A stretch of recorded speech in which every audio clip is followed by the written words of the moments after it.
Hello friends, welcome to my channel. நீங்கள் induction அடுப்பு வாங்க போகிறீங்க அப்படின்னா ஒரு 10 நிமிஷம் மட்டும் இந்த வீடியோவை பார்த்துட்டு போங்க. நீங்கள் இண்டக்ஷன் அடுப்பு வாங்கலாமா இல்லாட்டினா செராமிக் அடுப்பு வாங்கலாமான்றதை நீங்களே டிசைட் பண்ணிக்கிடுவீங்க. ஸோ இண்டக்ஷன் அடுப்பு இல்லை செராமிக் அடுப்பு ரெண்டுமே ஒன்று தான் அப்படின்னு நிறையா பேர் நினச்சிக்கிட்டு இருக்கீங்க. ஆனால் ரெண்டுமே வேறு வேறு தான். ரெண்டுலேயுமே பெரிய வித்தியாசம் இருக்குது. ஸோ அது என்னன்னு தெரிஞ்சுக்கிறதுக்கு இந்த வீடியோவை ஸ்கிப் பண்ணாமல் லாஸ்ட் வரைக்கும் பாருங்கள். ஃபஸ்ட்டு நம்ம இண்டக்ஷன் அடுப்பு எப்படி ஒர்க் ஆகுதுன்னு பார்க்க போகிறோம். அதாவது நீங்கள் பழைய சைக்கிள் எல்லாம் பார்த்தீங்கன்னா டைனமோன்னு ஒன்று இருக்கும்ல. அதாவது நம்ம சக்கரை சுற்றுறப்ப அந்த மேக்னெட் பவர் கரண்ட்டாக கன்வெர்ட் ஆகி லைட் எரியும்ல, அதே மாதிரி தான் இந்த இண்டக்ஷன் அடுப்பு ஒர்க் ஆகுது. இப்போ இந்த இண்டக்ஷன் அடுப்புக்குள்ளே என்ன இருக்குது அப்படின்னு பார்த்தீங்கன்னா, அந்த அடுப்போட கண்ணாடிக்கு அடியில் ஒரு காப்பர் காயில் இருக்கும்.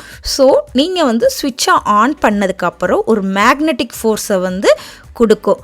ஸோ மேஜிக் எங்கே நடக்குதுன்னு பார்த்தீங்கன்னா, நீங்கள் அடுப்பு மேலே கை வச்சு பாருங்கள், உங்கள் கை சுடவே சுடாது. ஏன்னா உங்கள் கை ஒரு காந்தம் கிடையாது. இதே இது இரும்பு இல்லை ஸ்டீல் பாத்திரத்தை மட்டும் வைங்க, டக்குன்னு அந்த மேக்னெட் வேவ் அந்த பாத்திரத்துக்குள்ளே போய் டக்குன்னு அடுப்பு ஆன் ஆயிரும்.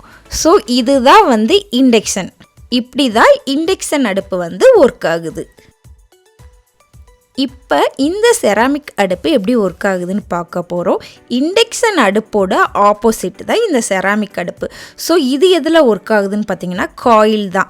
இப்போ அந்த நம்ம அடுப்பு ஒரு கண்ணாடி மாதிரி இருக்கும். ஸோ அதுக்கு அடியில் என்ன வச்சுருப்பாங்கன்னா ஒரு ரேடியண்ட் காயில் வச்சுருப்பாங்க. நீங்கள் இப்போ அடுப்பை ஆன் பண்ணதுக்கப்புறம் அந்த கம்பியில் கரண்ட்டு பாஸ் ஆகும். அதனால் உங்களுக்கு சிவப்பு கலரில் அப்படியே எரியும். ஸோ அதனால் இது கண்ணாடியை ஃபஸ்ட் சூடாகும். அதுக்கப்புறம் தான் கண்ணாடி மேலே சூடாக்கி அதுக்கப்புறம் தான் நம்ம வைக்கிற பாத்திரத்தை சூடாக்கும். ஸோ இது பார்த்திங்கன்னா ஒரு ஹீட்டர் மாதிரி தான் இது இருக்கும். இப்போ நீங்கள் இண்டக்ஷன் அடுப்பு வாங்கணும் அப்படின்னா அதுக்கு ஏற்றாப்பில் பாத்திரத்தையும் வாங்கணும். ஸோ நீங்கள் நார்மலாக ஸ்டெயின்லெஸ் ஸ்டீல் அக்செப்ட் ஆகும். ஸோ உங்களுக்கு சில பாத்திரம் ஒர்க் ஆகுமா அப்படின்னு டவுட் இருந்துச்சுன்னா ஒரு மேக்னெட் எடுத்துக்கோங்க. அந்த பாத்திரத்துக்கு அடியில் நீங்கள் மேக்னெட்டை வச்சு ஒட்டினீங்க அப்படின்னா அது ஈஸியாக ஒட்டிக்கிடுச்சு அப்படின்னா கண்டிப்பாக அந்த பாத்திரம் இண்டக்ஷனில் ஒர்க் ஆகும். ஆனால் செராமிக் பொறுத்த வரைக்கும் நீங்கள் என்னன்னாலும் வச்சுக்கலாம். மண்பானை வச்சுக்கலாம், அப்புறம் நீங்கள் ஸ்டெயின்லெஸ் ஸ்டீல், அப்புறம் இரும்பு தோசை பேன் என்னன்னாலும் வச்சுக்கலாம். எல்லாமே செராமிக்கில் அக்செப்ட் ஆகும். இப்போ உங்களுக்கு டவுட்ஸ் இருக்கலாம், இண்டக்ஷன் ரொம்ப ஸ்பீடாக இருக்குமா இல்லைன்னா செராமிக் ரொம்ப ஸ்பீடாக இருக்குமா அப்படின்னு. அதாவது இண்டக்ஷனில் ரொம்ப ஸ்பீடாக இருக்கும். ஸோ நீங்கள் 1 லிட்டர் தண்ணியை கொதிக்க விடுறீங்க அப்படின்னா 3லேருந்து 4 நிமிஷத்துக்குள்ளே ரெடி ஆயிரும். இதே இது செராமிக் பார்த்திங்கன்னா 6லேருந்து 8 நிமிஷம்.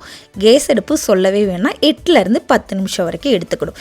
ஏன் இண்டக்ஷன் இவ்வளோ ஸ்பீடாக இருக்குது அப்படின்னு பார்த்தீங்கன்னா, நீங்கள் வச்சுருக்கிற பாத்திரம் அதாவது அடியில் அந்த மேக்னெட்டுக்கும் அடுப்பை ஈஸியாக உடனே பாத்திரத்தை சூடாக்குது. ஆனால் இந்த செராமிக் என்ன செய்யுதுன்னா உள்ளே இருக்கிற அந்த காப்பர் காயில் இருக்குல்ல, ஸோ அந்த காயிலை ஹீட் பண்ணிவிட்டு அதுக்கப்புறம் மேலே இருக்கிற கண்ணாடி சூடுபடுத்தினதுக்கு அப்புறம் தான் நம்ம பாத்திரத்துக்கு போகும்.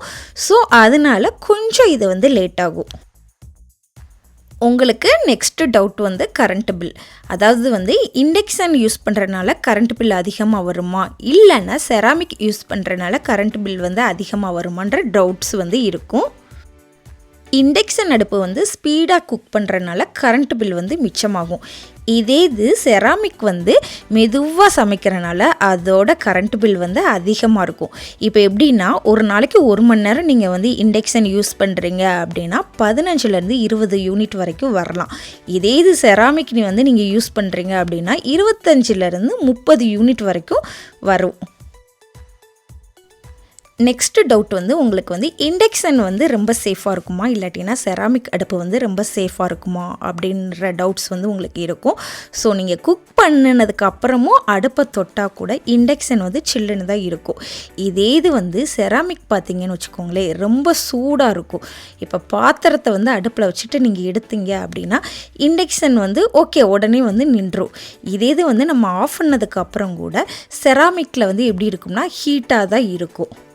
இப்போ உங்கள் வீட்டில் வந்து ஒரு குழந்தை இருக்குது அப்படின்னா நீங்கள் வந்து இந்த செராமிக் அடுப்பு வச்சுருந்தீங்கன்னா ரொம்பவே வந்து சேஃபாக வந்து பார்த்துக்கோங்க. ஏன்னா அந்த அடுப்பை வந்து லைட்டாக தொட்டால் கூட நம்மளுக்கு வந்து தீக்காயம் வந்து ஏற்பட சான்சஸ் அதிகமாக இருக்குது. ஸோ நீங்கள் வந்து செராமிக் அடுப்பு ஒரு வேளை வச்சுருக்கீங்க அப்படின்னா கிட்ஸை வந்து பக்கத்தில் வந்து அலோவ் பண்ணிடாதீங்க. இந்த இண்டக்ஷன் அடுப்போட பெரிய மைனஸ் என்னன்னு பார்த்தீங்கன்னா, எல்லா பாத்திரத்தையுமே வந்து இதில் வந்து வச்சு யூஸ் பண்ண முடியாது. ஸோ எந்த பாத்திரம்லாம் இதில் வந்து அக்செப்ட் பண்ணும் அப்படின்னு பார்த்தீங்கன்னா, இரும்பு அக்செப்ட் பண்ணிக்கிடும், அப்புறம் வந்து ஸ்டெயின்லெஸ் ஸ்டீல் வந்து அக்செப்ட் பண்ணிக்கிடும். எதெல்லாம் வந்து ஒர்க் ஆகாது அப்படின்னு பார்த்தீங்கன்னா, அலுமினிய பாத்திரம், அப்புறம் வந்து செம்பு பாத்திரம், அப்புறம் மண்பானை, கண்ணாடி பாத்திரம், இது எதுவுமே வந்து இதில் வந்து வேலையே செய்யாது. ஸோ ஒரு டெஸ்ட்டு பண்ணிக்கோங்க. நீங்கள் பாத்திரத்துக்கு அடியில் வந்து மேக்னெட் வச்சு ஒட்டி பாருங்கள். ஒட்டிக்கிடுச்சு அப்படின்னா கண்டிப்பாக வந்து இண்டக்ஷன் வந்து ஒர்க் ஆகும். உங்கள் வீட்டில் வந்து என்ன மாதிரி பாத்திரம்லாம் இருக்குது அப்படின்னு ஒரு தடவை செக் பண்ணிக்கோங்க. நிறையா மண்பானை இல்லைன்னா அலுமினிய பாத்திரம் இருந்துச்சு அப்படின்னா உங்களுக்கு வந்து இண்டக்ஷன் வந்து செட் ஆகாது, செராமிக் தான் வந்து செட் ஆகும். ஸோ நீங்கள் வந்து புதுசாக வந்து நான் பாத்திரத்தை வாங்கிக்கிடுவேன் அப்படின்னா நீங்கள் வந்து தாராளமாக இண்டக்ஷன் அடுப்பு வந்து வாங்கிக்கோங்க. இப்போ வந்து க்ளீன் பண்ணுறதுக்கு வந்து எது ஈஸியாக இருக்கும், இண்டக்ஷன் அடுப்பு ஈஸியாக இருக்குமா இல்லைன்னா செராமிக் அடுப்பு வந்து ஈஸியாக இருக்குமா அப்படின்றத பார்க்க போகிறோம். ஸோ இண்டக்ஷன் அடுப்பை பார்த்திங்கன்னா கண்ணாடி வந்து ஹீட்டே ஆகாது, பாத்திரம் தான் வந்து ஹீட் ஆகும். ஸோ நம்ம குக் பண்ணுறப்போ இப்போ ஒரு பாலோ இல்லை குழம்போ வந்து கீழே சிந்துனா கூட நம்ம வந்து பாத்திரத்தை எடுத்துகிட்டு ஈஸியாக வந்து நம்ம வந்து தொடச்சி எடுத்துடலாம். ஏன்னா கை கூட சுடாது. அது மாதிரி அந்த கண்ணாடியிலேயே வந்து ஒட்டவே ஒட்டாது. ஆனால் செராமிக் அடுப்பை பார்த்திங்கன்னா டைரெக்டாக வந்து அந்த கண்ணாடி தான் வந்து ஹீட் ஆகுது. ஸோ அது மேலே வந்து ஏதாச்சும் சாப்பாடு வந்து பட்டுருச்சு அப்படின்னா கண்ணாடியில் அப்படியே ஒட்டிக்கிடும். ஸோ நீங்கள் வந்து சடனாக வந்து துடைக்கவும் முடியாது, ஏன்னா அடுப்பு வந்து ரொம்ப சூடாக இருக்கும். ஸோ அதனால் வந்து அந்த அடுப்பு வந்து ஹீட் ஆறுற வரைக்கும் வந்து நீங்கள் வந்து பொறுமையாக இருக்கணும். நல்ல ஹீட் வந்து போனதுக்கு அப்புறம் தான் உங்களால் சுத்தம் பண்ண முடியும். ஸோ இதை வந்து நீங்கள் வந்து செராமிக்கை வந்து க்ளீன் பண்ணுறது வந்து ரொம்பவே வந்து உங்களுக்கு கஷ்டமாக இருக்கும். இப்போ வந்து எந்த அடுப்பு வந்து சவுண்டு கொடுக்கும் அப்படின்னு பார்க்க போகிறோம். இண்டக்ஷன் அடுப்பு நீங்கள் யூஸ் பண்ணுறீங்க அப்படின்னா இண்டக்ஷன் அடுப்புக்குள்ளே வந்து அந்த எலக்ட்ரிக் பாட்ஸ் இருக்குல்ல, ஸோ அதெல்லாம் சூடாகாமல் இருக்கிறதுக்காக ஒரு குட்டி ஃபேன் வந்து இது பண்ணியிருப்பாங்க, அட்டாச் பண்ணியிருப்பாங்க. இப்போ வந்து நம்ம கம்ப்யூட்டர், லேப்டாப் இதெல்லாம் ஓடுறப்போ ஒரு சத்தம் கேட்கும்ல, அது மாதிரி தான் இண்டக்ஷன்லேயும் வந்து கேட்கும். ஸோ அது கூட நம்மளுக்கு வந்து சம்டைம்ஸ் வந்து ரொம்ப வந்து டிஸ்டர்பாக இருக்கும். இதே இது செராமிக்கில் வந்து எந்த சவுண்டுமே கிடையாது. நீங்கள் அடுப்பை ஆன் பண்ணுறப்ப கீன்னு ஒரு சவுண்டு கேட்கும், அடுப்பை ஆஃப் பண்ணுறப்ப கீன்னு ஒரு சவுண்டு கேட்கும். அவ்வளவுதான் வந்து செராமிக் அடுப்பு வந்து சவுண்டு கொடுக்கும். ஸோ வந்து இதில் சவுண்டு வைஸ் பார்த்தீங்க அப்படின்னா செராமிக் அடுப்பு தான் வந்து பெஸ்ட்டு. இப்போ வந்து எரர் கோட்ஸ் வந்து எந்த அடுப்பில் வந்து வரும், இண்டக்ஷனில் வருமா இல்லாட்டினா செராமிக் அடுப்பில் வருமா அப்படின்றத வந்து பார்க்க போகிறோம். ஸோ இண்டக்ஷன் அடுப்பு அப்படின்னு பார்த்தீங்கன்னா ஏதாவது ஒரு குட்டி குட்டி பிரச்சனை இருந்தால் கூட அடுப்பு வந்து ஆட்டோமேட்டிக்காக வந்து ஸ்டாப் ஆகி ஒரு கோடு காமிக்கும். என்ன கோடுன்னு கூட நம்மளுக்கு தெரியாது. இப்போ வந்து நார்மலாக வந்து E0 அப்படின்னு காமிச்சிச்சுன்னா அடுப்பில் பாத்திரம் இல்லை, இல்லாட்டினா அந்த பாத்திரம் வந்து அடுப்புக்கு வந்து செட் ஆகலை அப்படின்னு அர்த்தம். E1 E2 அப்படின்னு இருந்துச்சுன்னா அடுப்பு வந்து அதிகமாக வந்து ஹீட் ஆயிடுச்சுன்னு அர்த்தம். E3 E4 இருந்துச்சு அப்படின்னா வோல்டேஜ் வந்து ரொம்ப அதிகமாக இருக்குது, இல்லாட்டினா கம்மியாக இருக்குதுன்னு அர்த்தம். இதே இது E5 E6 அப்படி இருந்துச்சுன்னா சென்சார் வந்து ஒர்க் ஆகலை அப்படின்ற அர்த்தம். இதே இது செராமிக் பார்த்திங்கன்னா எந்த சிம்பிளுமே காமிக்காது.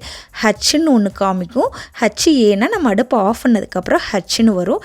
அது வந்து ரொம்ப ஹீட்டு அதை வந்து குறிக்கிறதுக்காக தான் அந்த ஹச்சு, அதாவது வந்து ரொம்ப ஹாட் அப்படின்றதுக்காக தான். ஸோ அந்நேரம் வந்து நம்ம வந்து அடுப்பில் கை வைக்கக்கூடாது, அதுக்காக தான் அந்த சிம்பிள் வந்து போட்டிருப்பாங்க. அடுப்பு ஆஃப் பண்ணோன்னே ஹச்னு ஒரு சிம்பிள் மட்டும்தான் வரும், வேறு எதுவுமே வந்து வராது. ஸோ இதில் எது பெஸ்ட்டு அப்படின்னு பார்த்தீங்கன்னா செராமிக் அடுப்பு தான் வந்து பெஸ்ட்டு.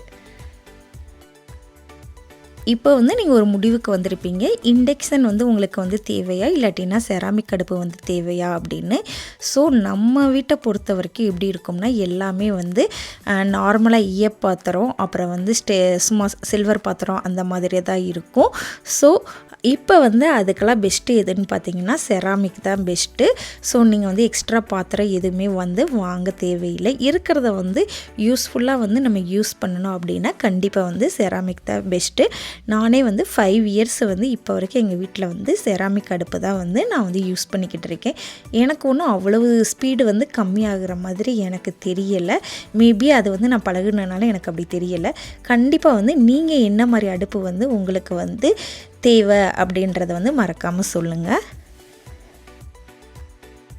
இண்டக்ஷன் அப்புறம் வந்து செராமிக் எந்த அடுப்புனாலும் சரி எப்படி நம்ம வந்து மெயின்டைன் பண்ணுறோம் அப்படின்றது தான் இருக்குது. ஸோ நம்ம தப்பாக வந்து எப்படியெல்லாம் மெயின்டைன் பண்ணுறோன்றதை வந்து பார்க்க போகிறோம்.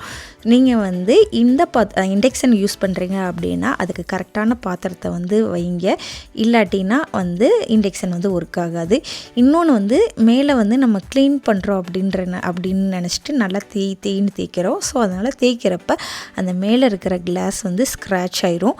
உடனே இப்போ ஒரு பாலோ எது சிந்துட்டாலும் உடனே டக்குன்னு க்ளீன் பண்ணிட்டீங்க அப்படின்னா வந்து நல்லாயிருக்கும்.